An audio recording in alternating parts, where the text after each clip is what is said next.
शिवाय दोस्तों। जय शिव शंकर भोलेनाथ। कैसे हैं आप सभी? तो आज भी हम उठ चुके हैं सुबह सुबह जल्दी। मौसम ठंडा ही है और भोले बाबा के आशीर्वाद से नींद तो अच्छी आती है आजकल।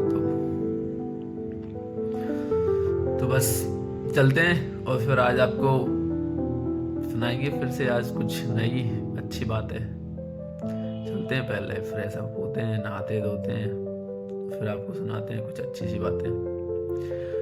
बस भोले बाबा को याद करते रहिए। जय हो भोले बाबा की। जय शिव शंकर भोलेनाथ। ओम नमः शिवाय।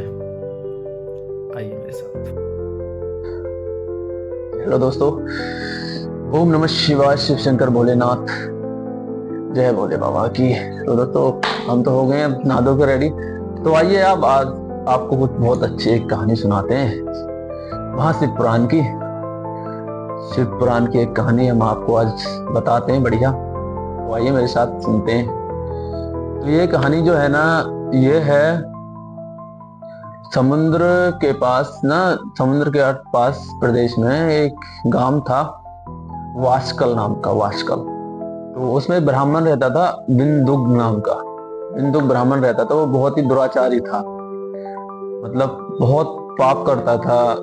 दान पुण्य तो छोड़ो, पाप ज्यादा करता था। और स्त्रियों को भोगना। उसकी स्त्री थी चंचुला, बहुत समझदार थी, सुंदर थी। तो वो लेकिन सही थी, मतलब वो पाप रहित थी, मतलब पाप नहीं थे उसमें। वो अपना पॉजिटिव रहती थी। लेकिन वो कहते हैं ना कि जब आप किसी बेकार चीज के संपर्क में रहते हो तो कहीं ना कहीं आप भी बेकार हो जाते हो। तो जो ब्राह्मण था वो इतना पापी था, इतना दुराचारी था कि वो धीरे धीरे जो उसकी स्त्री थी वो भी अपना वैसा हो गई, उसके जैसी पापिन बन गई, वो भी दुराचारी बन गई। तो जो ब्राह्मण था वो अपना वही कुकर्म करना, नहाना धोना नहीं, भगवान का नाम नहीं लेना, लोगों को परेशान करना, फायदा उठाना, वो सब करता था। तो ज्ञान तो था ही नहीं उसमें, लगा लो। तो क्या हुआ, वो ब्राह्मण जो था ना, वो जब मरा तो वो नरक में गया। और नरक में गया न, जब वो नरक के दुख उसने भोग लिए, नरक के दुख भोगने के बाद उसको विंध्य पर्वत पर पिशाच बना के भेज दिया। वो विंध्य पर्वत पर पिशाच बन के अपना घूमने लगा। तो क्या हुआ, जो चंचुला थी उसकी घरवाली, वो अपने बच्चों के साथ एक बार गोकर्ण क्षेत्र में कोई मेला था तो वहां पे गई। वो भी देव योग से, वरना वो तो पापिन थी, वो कहाँ जाती थी कहीं, वैसे वो दुराचारी हो गई थी। तो देव योग से वो गई गोकर्ण क्षेत्र में, कोई मेला था। और वहां पे जो उसने जो स्नान भी किया, वहां पे जो जो भी तालाब था या कुछ था, तो वहां उसने स्नान किया और वो मेला घूमने लगी अपने बच्चों के साथ। तो घूमते घूमते वो एक मंदिर में पहुंची जहाँ पे कुछ लोग, कुछ ब्राह्मण लोग थे, वो जो शिव कथा सुना रहे थे। तो ब्राह्मण लोग की मुख से उसने सुन लिया कि जो पापिन स्त्रियां होती हैं, नरक में जाने के बाद यम के दूत उनकी योनियों में गरम लोहा डालते हैं। ये सुनकर वो कांप उठी। चंचुला ने जब ये चीज ब्राह्मण मुख से सुनी तो वो बहुत परेशान हो गई। और फिर उसने क्या करा, जैसे कहानी जो कथा थी वो खत्म हुई तो सब लोग चले गए उठ के। तो चंचुला जाके सीधा उन ब्राह्मणों को जो कहानी सुना रहे थे उनको पैरों में पड़ गई और कहने लगी कि हे ब्राह्मण देवता, आप धन्य हैं, आपके मुंह से ये शिव कथा सुनकर मैं तो बहुत ही कांप रही हूँ, परेशान हो गई हूँ। मुझे समझ नहीं आ रहा कि यहाँ पे तो लोग मेरे को, जो पुरुष हैं, वो साथ देते हैं, लेकिन वहां जाने के बाद मेरे साथ क्या क्या होगा। मुझे गरम तेल में तला जाएगा, यहाँ मेरे को रस्सियों के फंदे डाल के लटका दिया जाएगा। मुझे बहुत ही पीड़ा महसूस हो रही है। हे ब्राह्मण देवता, आप कुछ भी ऐसा करो, मुझे इससे बाहर निकालो, बहुत भय हो रहा है कि मेरे साथ क्या होगा, तो मैं इस चीज से कैसे मुक्ति पा सकती हूँ।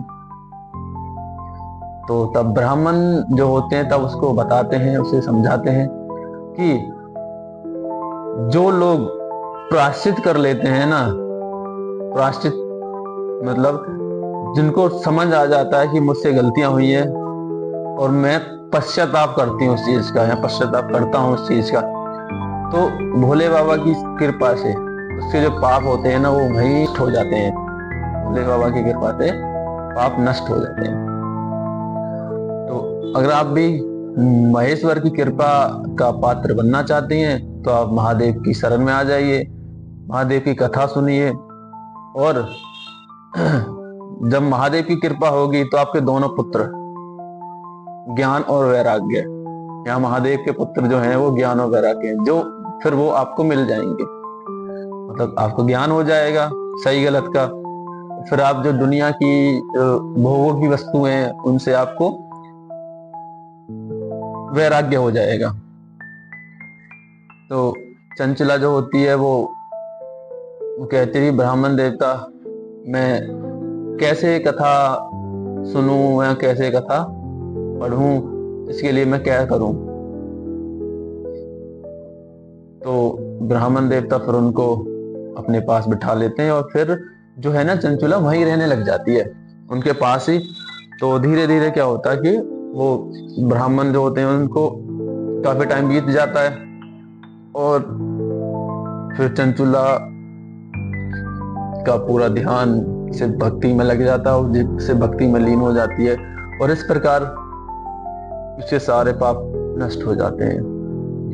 फिर वो जब अपना शरीर त्यागती है तो शिवलोक से शिव के गण आते हैं, वही दिव्य दिखने वाले जो आते हैं और चंचुला को वो एक दिव्य रथ पे बिठा के शिवलोक ले जाते हैं।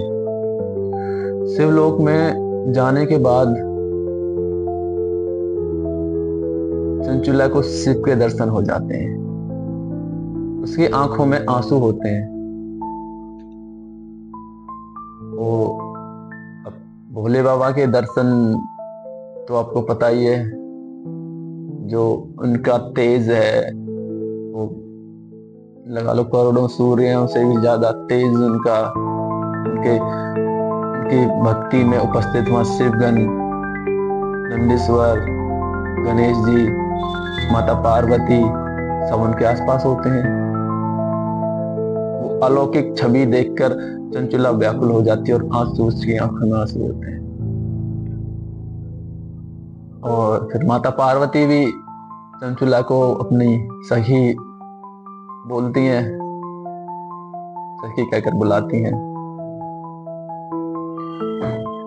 और इस प्रकार शिव भक्ति से चंचुला का उद्धार हो जाता है, उससे सारे पाप कर्म नष्ट हो जाते हैं। और फिर इसके बाद हम आपको बताएंगे कल, इसके बाद क्या होता है कि जो चंचुला है वो भोले बाबा और पार्वती से कहती है, हे महादेव मेरा तो उद्धार कर दिया आपने, मुझे कृपया करके ये बताइए कि जो मेरे पति हैं, मुझे नहीं पता वो कहाँ हैं, कैसे हैं, किस हालत में, वो कहाँ पर हैं, कैसे हैं, मैं कैसे उनसे मिल सकती हूँ, कैसे अगर वो परेशानी में है तो उनकी परेशानी कैसे दूर हो सकती है, मैं कैसे क्या करूं कि उनका भी उद्धार हो जाए। जी हम बताएंगे आपको कल महादेव की कृपा से। और आज के लिए इतना ही, कल हम आपको बताएंगे कैसे चंचुला के पति का भी उद्धार हो गया, जो पिशाच बन के विंध्य पर्वतों पर भटक रहा है। तो ठीक है, आज के लिए इतना ही, और आप भी भोले बाबा का नाम लीजिए, महादेव का, और काम में लग जाइए। और हम भी चलते हैं, अपना काम वाम देखते हैं। अब सुबह सुबह रोज भोले बाबा की ये थोड़ी सी कहानी कथा आपको सुना देता हूँ, मैं भी सुन लेता हूँ आपके सहारे। तो जय हो भोले बाबा। भोले बाबा आप सबकी मनोकामनाएं पूर्ण करें, आप सब सुखी रहें। जय भोले बाबा, ओम नमः शिवाय, शंकर भोलेनाथ।